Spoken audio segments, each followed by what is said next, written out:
Oh. Welcome to the housing. Can hear him. Welcome to the Housing and Real Property Subcommittee, ladies and gentlemen. I sent you a list of bills. However,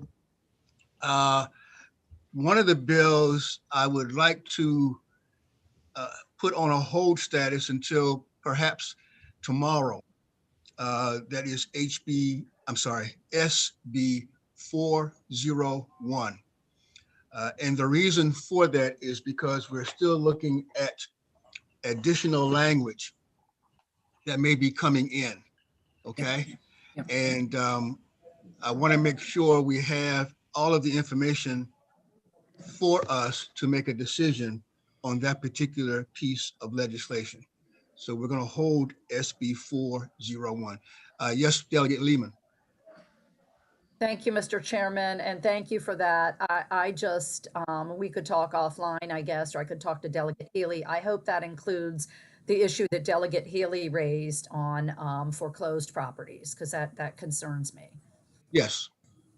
Thank you. Yeah, we're working on some language.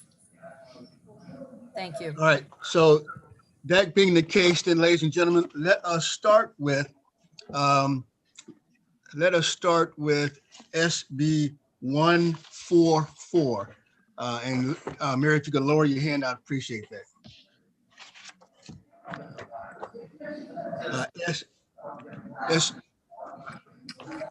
Hang on a second. I got if everyone can mute yourself so I don't get the feedback, I'd appreciate it. All right, so Matthew, if you could go back to SB 144 and give us some information here on SB 144. We did, ladies and gentlemen, discuss this yesterday. So this will be a continuation on our previous discussion yesterday. Go ahead, Matthew, thank you. Sure, so right now I'm sharing my screen. This is SB 144. Just to pick up from where we were yesterday, this is the bill that establishes standards relating to the installation and use of electric vehicle recharging equipment in condominiums and homeowners associations. What was being discussed yesterday were changes that were made to the Senate bill by the Senate that are distinct from the House bill, which is HB 110. And those changes are, I may just need to locate them again. Yes. These provisions here in D1I, first of which changes the conjunction here from an or to an and, such that both conditions would need to apply. And the alteration,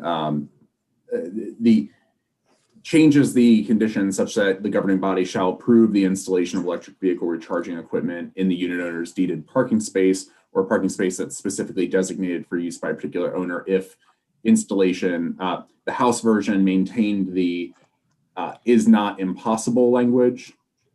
The Senate changed it, of course, to is reasonably possible. So definitely two substantively different conditions.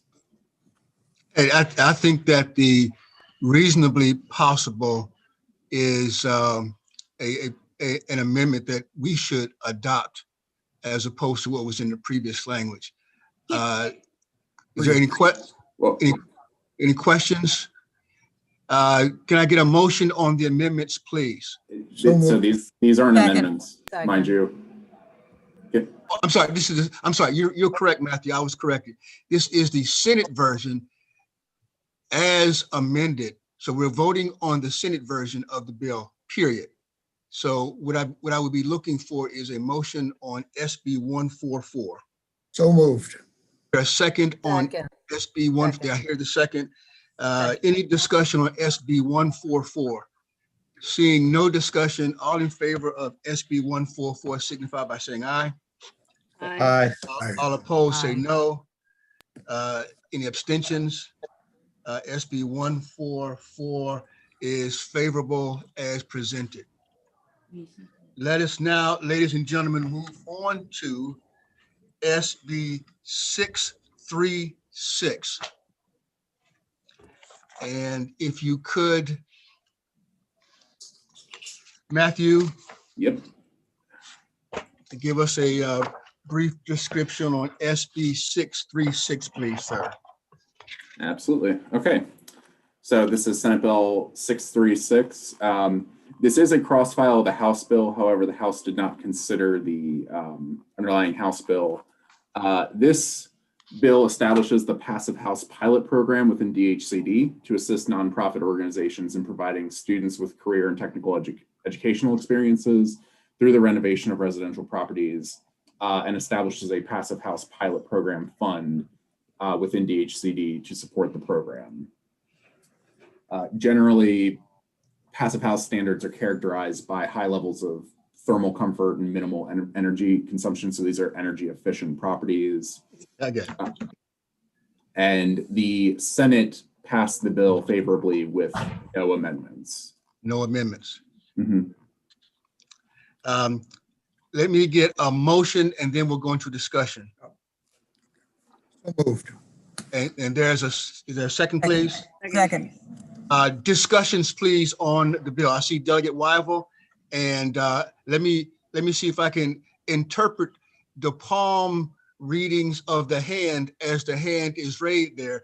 Delegate Wyville, my favorite bean counter. There is no fiscal note with this bill, Delegate Wyville, Mr. Bean Counter, and Matthew, if you could explain why the fiscal of the $1 million is not there. So in discussing this with the fiscal note drafter, the $1 million represents an estimate of a viable program that is purchasing and renovating between 2 and 5 properties statewide. Renovation costs are going to vary, acquisition costs are going to vary, but this is an estimate based on a program that will do or provide grants for these programs for between 2 and 5 different properties. So if there are no monies available, then no monies would be granted and spent.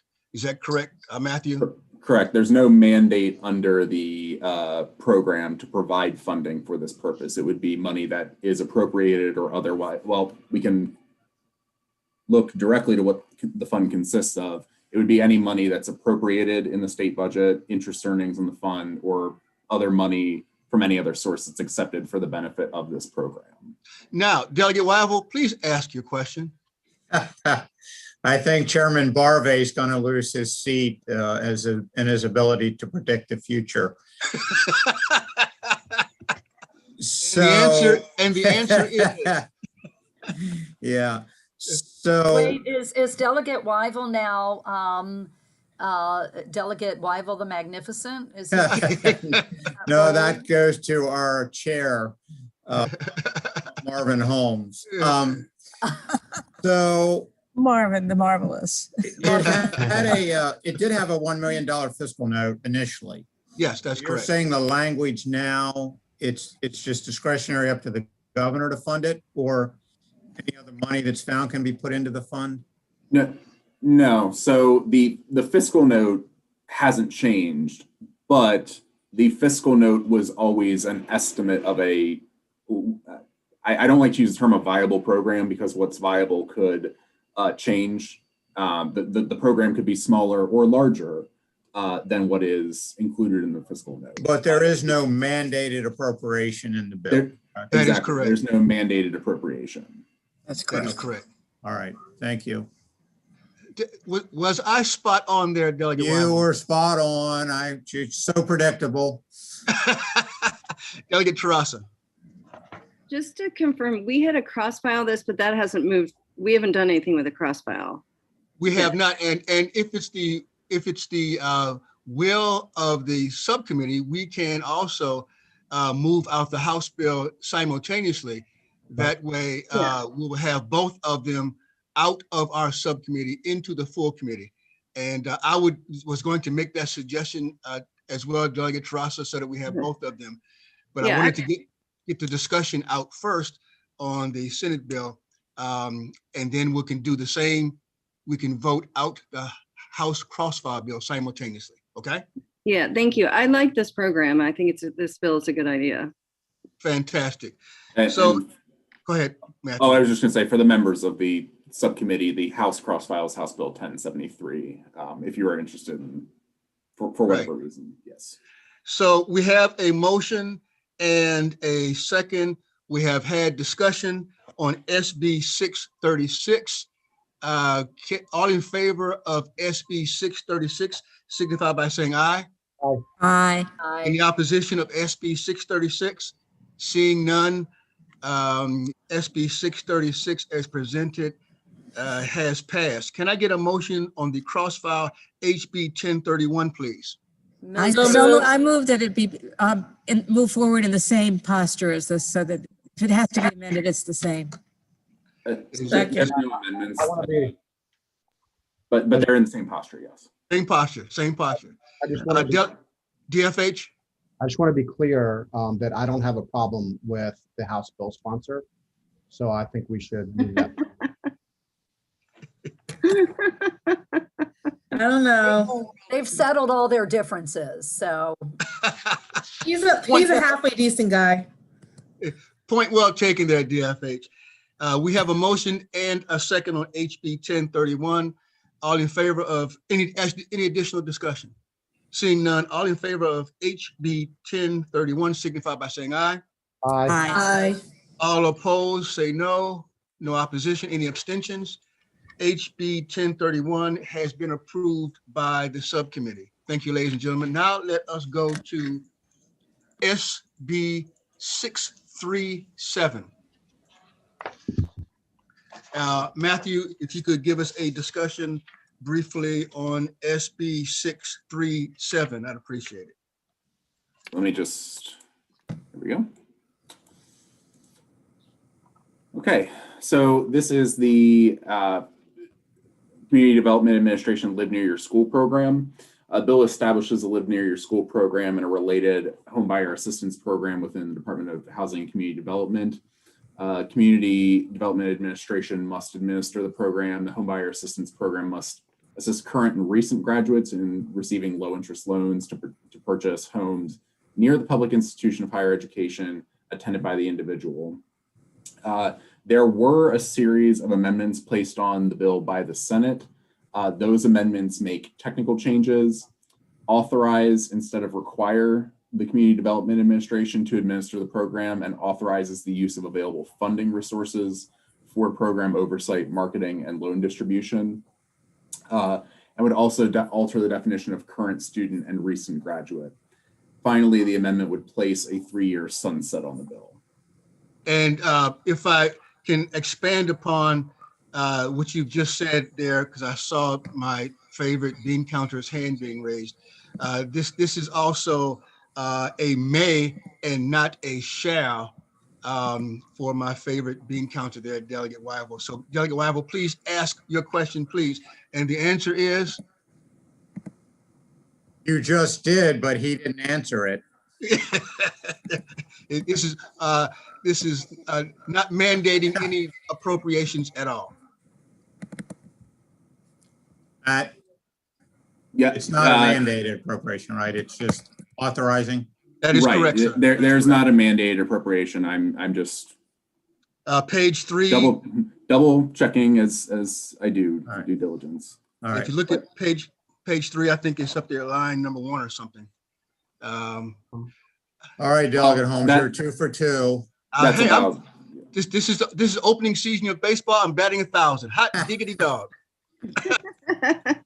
and I believe one element, or at least the intent of some of the Senate amendments, were to reduce some of the administrative marketing costs that were tied into the bill by trying to market it in similar fashion to the Live Near Your Work program, or using common resources. So I believe that estimate would even be lower. So I think we already have a motion and a second on HB 637. Are there any additional questions on SB 637? None. All in favor of SB 637 signify by saying aye. Aye. Aye. Any opposition of SB 637? Not seeing none, no abstentions. I would also, ladies and gentlemen. I'm sorry, Mr. Chairman. Yes. I'm a no on that. Okay, sorry. We have one. Our very own in-house Dr. No is raising his hand for that one, and that's okay. We're accustomed to it, Delegate Parrott. We don't take it personally. Now that we have passed SB 637, ladies and gentlemen, I would also like to entertain some discussion on HB 943, which is the cross-file. Now, the cross-file HB 943, Matthew, does not have the same amendments on it as does SB 637. Is that correct? That's correct. That now amendments were received for HB 943 that I believe are consistent with these amendments. Both sponsors put in what, from my review, would say are identical amendments. However, if it were the will of the subcommittee, HB 943 could be amended to for sure match exactly to what the language of SB 637. Can I get a motion? So moved. On the amendments? The motion on the amendment is second on the amendments. Second. All in favor of the amendments, signify by saying aye. Opposed, Aye. no. The ayes have it. On the bill as amended, is there a motion? So moved. A second? Second. All in favor of HB 943 as amended, signify by saying aye. Aye. Aye. No, any abstention? I'm sorry, Delegate Parrott. I'm sorry. I didn't mean to move too fast. HB 943 has been passed with the amendments to match Senate Bill 637. Thank you very much, ladies and gentlemen. Very good. Now go on to SB 832. Matthew, do we yet have the what am I trying to say? Third reader fiscal notes on SB 832? Let me verify. I believe the answer is yes. It's a local bill, right? It is a local bill. There was an amendment, of course, put on by the House, and there's an amendment that would be needed for this bill. Yes, you do have the third reader fiscal note. Okay, good. So ladies and gentlemen, let's have a brief discussion on SB 832. And you're correct, this is a local bill in reference to Charles County. There are amendments on this bill, and again, this is authorization language for Southern Maryland code counties. And as we listen to the discussion on the floor about 2-3 weeks ago, this only applies to one jurisdiction, which is Charles County. And Matthew, if you could explain the amendments, in particular, the amended language for the definition or the input of dwelling unit and the movement of that sentence.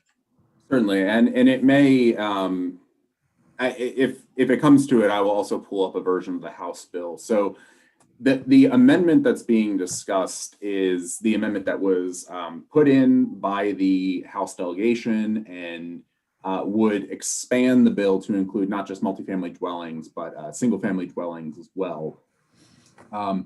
That amendment that came over included a definition of dwelling unit, which was placed in subsection A of the bill. Now, this section of the public safety article applies statewide. So this definition then would apply statewide. However, the definition of dwelling unit is being added for the new language that is in paragraph 6, which only would apply to a code home rule county of the Southern Maryland class. Right. So pause right there for a minute, Matthew. Okay. I want to make sure that we all understand what is taking place here. What is taking place is that when the definition of dwelling unit was first added it was added to a section that would have made it apply the definition statewide. Now that the definition is moved to 6.2, it now only applies to Charles County, or more specifically, a Southern Maryland Code County, which again is just Charles County. So all this does now is it simply applies only to Charles County. That's what this does. Go ahead, Matthew. I would just want to take that one step further.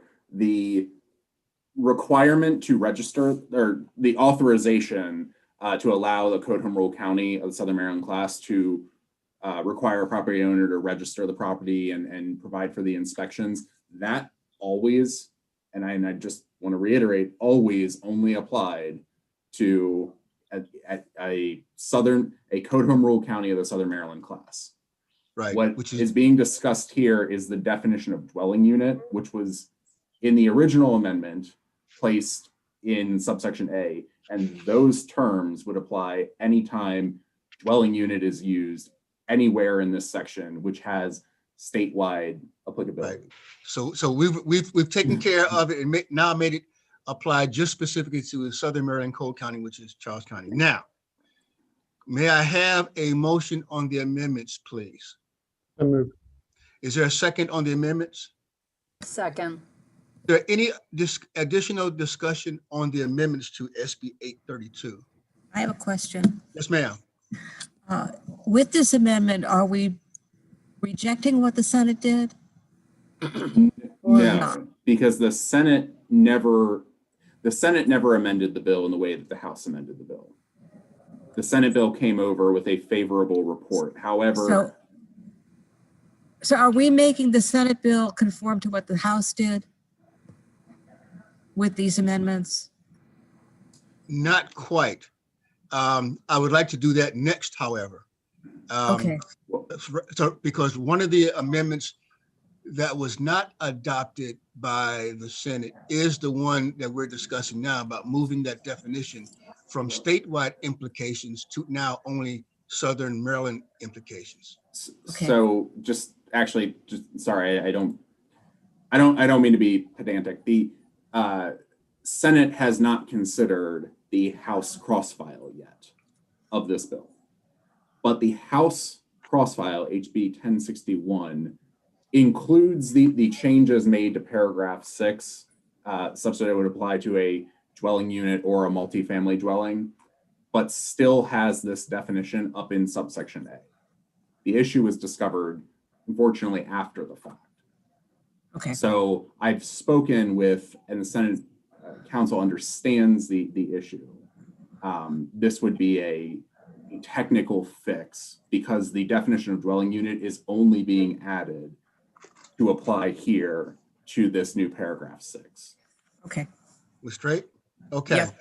Very good. Great. So if I don't recall if I had received a motion favorable for the amendments yet. Is there a motion? So moved. Is there a second? Second. Any additional discussion on the amendments? Seeing none, all in favor of the amendments signify by saying aye. Aye. All opposed say no. Any abstentions? On the bill as amended, may I have a motion, please? Move favorable. Is there a second on the bill as amended? Any discussion on SB 832 as amended? Seeing none, all in favor of SB 832 as amended signify by saying aye. But we have a question. Sorry. Yes, sir. Sorry. Yes, sir. I see. On this one, if I'm reading this right, someone is going to rent their property is going to pay a registration fee. Isn't that double taxation? They're already paying property tax to the county. They're already paying property tax to the state. And now we're going to have a registration fee on top of that? Is that? This is if they're renting it out. First off, this is authorization language, and the jurisdiction would have to make the determination if they want to move forward with this or not. So they would have to make this determination. We are just authorizing them to do so if that's what they want to do. Right, but we're authorizing double taxation. They're already paying property. No, can I? And they're already paying higher property tax because they're not living in it. Like, the property tax, there's a limit if you actually live in that house. of how much percentage it can go up each year. But if it's not, you're not living in it, it goes up at a higher rate.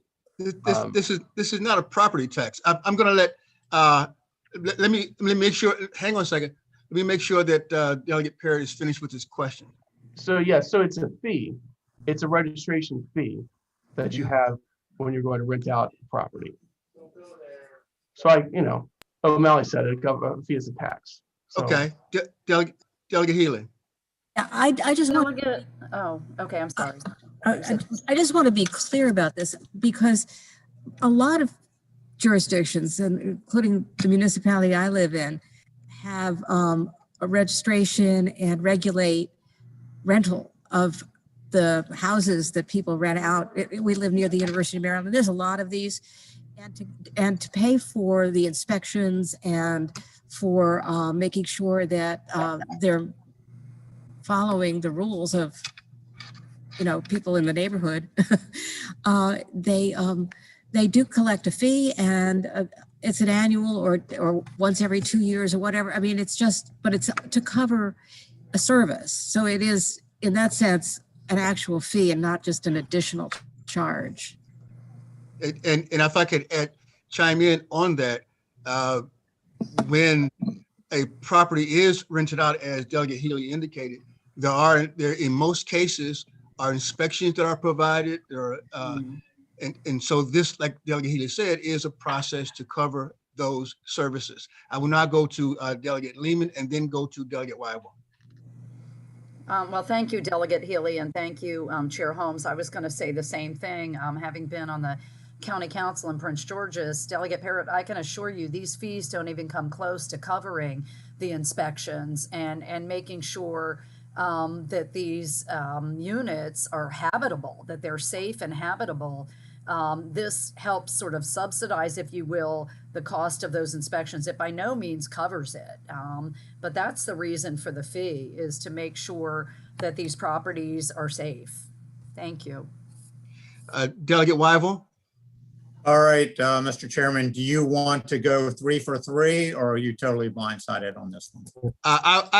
I know where you're going, but I want you to give the specific definition of where you're going. So Delegate Weibel, right, you're at the plate.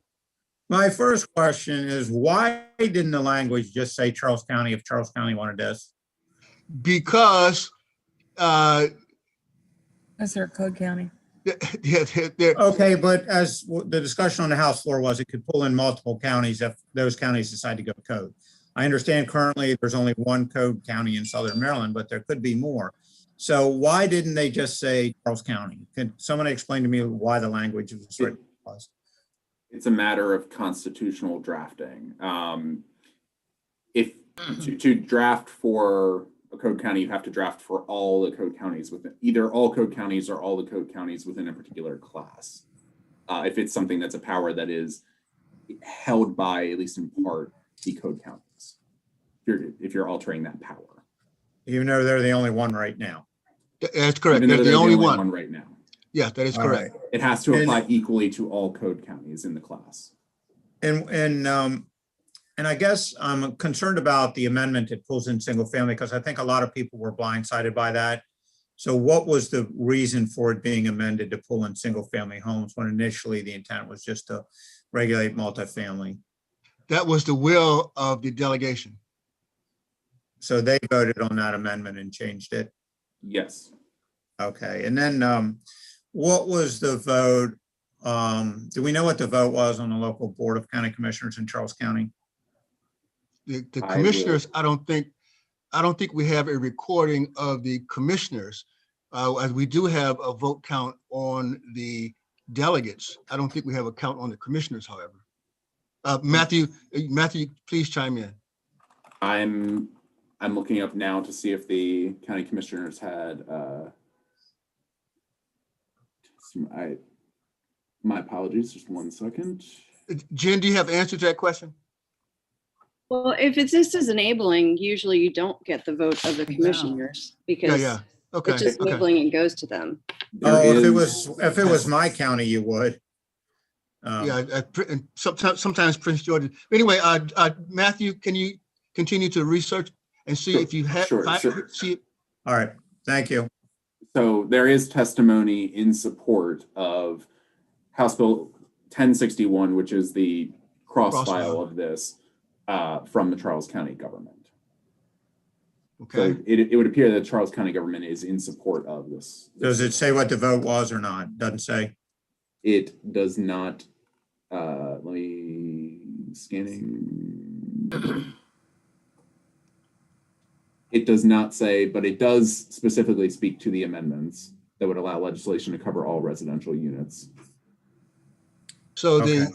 the commissioners are in favor of it as well as the delegation. Delegate Parrott,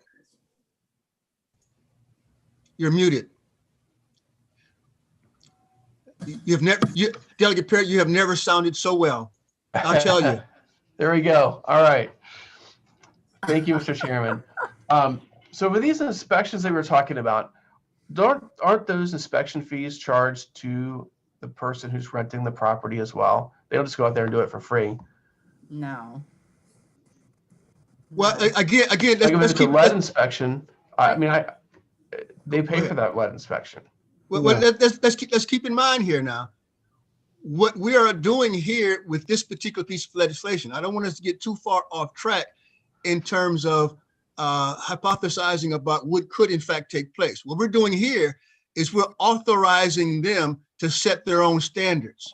Okay, so we are not mandating or putting in place what the costs or how they will implement this program. We're authorizing them to do that.